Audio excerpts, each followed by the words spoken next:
अस्सलाम वालेकुम नाज़रीन, मैं हूं आसिफ शेख। भारत में बैठी 20 साल से अपनी माँ से बिछड़ी हुई बेटी हर रोज दरवाजे को खोल के ये देखती है कि कब मेरी माँ इस दरवाजे से वापस आएगी। हम दरवाजे में नजर रखे कि हमारी अम्मी कब आ रही। और पाकिस्तान में बैठी अपने बच्चों से 20 साल पहले बिछड़ी हुई माँ हर रोज ये दरख्वास्त करती है, इल्तिजा रिक्वेस्ट करती है हुकूमत से कि मैं जिंदगी की आखिरी सांसें भारत में लेना चाहती हूँ। चाहे मैं भारत की सरजमीन पे कदम रखूं और मेरी सांस निकल जाए, पर मैं भारत जाना चाहती हूँ। सांस निकल जाए तो भी मुझे गम नहीं। जी हाँ, ये कहानी है हमीदा बानो की।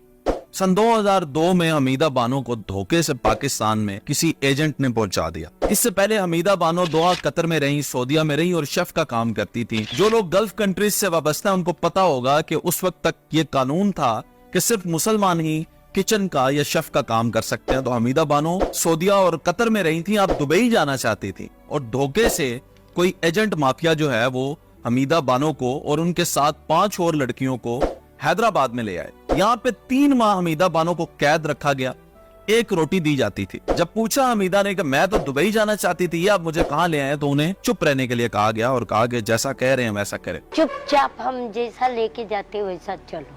एक दिन वो एजेंट या वो स्मगलर कह लें कि वो आया और उसने चाबी वहां पे रखी और वो वॉशरूम गया या कहीं ऐसी जगह पे गया तो हमीदा भाग निकली। जब हमीदा हैदराबाद से भागी तो कराची पहुंच। हमीदा बानो जब कराची पहुंची तो उन्हें कराची की किसी चीज का पता तो नहीं था, किसी जगह का पता तो नहीं था। तो वहां पे एक रिक्शे वाला सदा लगा रहा था मंगो पीर की, किसी ने मंगो पीर जाना है, तो हमीदा भी बैठ गई। उसने कहा मैंने मंगो पीर ही जाना है। मंगो पीर जब पहुंची तो वहां पे एक दिन कहीं रुकी, एक दिन कहीं रुकी और इस तरह कुछ दिनों के बाद उन्हें वहां पे कोई शख्स मिला जिसके साथ उन्होंने शादी कर ली। ये हमीदा बानो की जाहिर है दूसरी शादी थी। इससे पहले 3 बच्चे हमीदा बानो के इंडिया में मौजूद थे। अब 2019 में ये उनका दूसरा शौहर भी कोविड की वजह से इंतकाल कर गया और फिर हमीदा जब इधर उधर भटकने लगी तो किसी एनजीओ ने इन पे करम फरमाई की और हमीदा को सर्च किया जब इंडिया में, तो उनकी बेटी यास्मीन शेख का पता चला।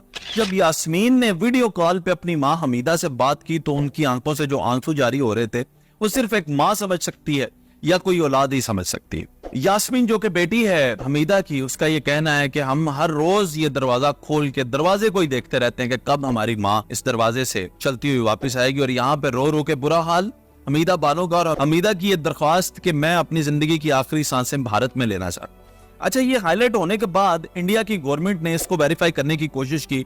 डॉक्यूमेंट्स आपकी स्क्रीन पे हैं, तो इंडिया की गवर्नमेंट ने ये वेरीफाई किया कि ये वाकई यास्मीन शेख की मां है और हमीदा बानो भारतीय नेशनल है। इस पे पाकिस्तान के वजारत दाखिला ने गुज़िश्ता रमजान जो गुजरा है 4 माह पहले, रमजान में ये कहा कि हम इस पे इंशाल्लाह ताला कोई मस्बत एक्शन लेंगे और आपको इसकी अपडेट करेंगे। लेकिन 4 माह गुजर गए, कोई अपडेट नहीं किया गया और हमीदा यहीं पे अपने बच्चों से दूर रोज तड़पती है। अब हमें सोचना यह है कि क्या हम इतने बेबस और लाचार लोग हैं कि हम एक माँ को उसके बच्चों से नहीं मिलवा सकते। सिपाही मकबूल हुसैन की कहानी आपको याद है, जब वो जंगी कैदी बना लिया गया भारत में और जब उसे वापस भेजा गया तो यहाँ पे उसकी नस्ल का नाम निशान नहीं था, सब मर चुके थे। अगर आपने किसी को वापस भेजना ही है, मैं ये पाकिस्तान की गवर्नमेंट से भी बात कर रहा हूं, मैं ये भारत की सरकार से भी कह रहा हूं, अगर आपने किसी पे एहसान करना ही है तो उस पे उस वक्त एहसान करो कि वो अपनी जिंदगी की चंद सांसें अपनों के साथ तो ले सके जाके। पाकिस्तान की गवर्नमेंट से भी मैं ये कहता हूं कि आप हमीदा को तब भेजेंगे वापस जब हमीदा मर जाएगी। आप उसकी लाश भेजेंगे वापस, उसको जिंदा वापस क्यों नहीं भेजते? जब आप भेज देंगे तो वो अपनी जिंदगी के चंद अयाम अपने बच्चों के साथ गुजार लेगी, तो इसमें आपका क्या चला जाएगा? क्या गरीब इतना ही बेबस और लाचार होता है? क्या गरीब इतना ही मजबूर है कि गरीब के कोई जज्बात नहीं? गरीब की माँ माँ ही नहीं है, गरीब की बेटी बेटी ही नहीं है।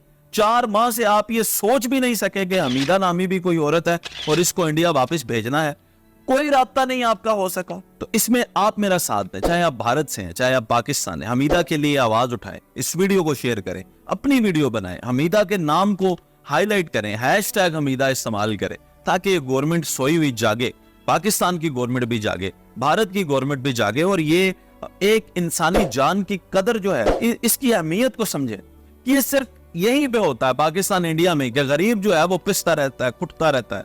लेकिन यही हमीदा अगर अमीर होती, रोज जहाज आते हैं जिसमें पाकिस्तान के सितारे भारत जाते हैं, भारत के सितारे पाकिस्तान आते हैं, और किसी दिन तो कोई एक ऐसा जहाज आए जो हमीदा को भी बिठा के साथ ले जाए।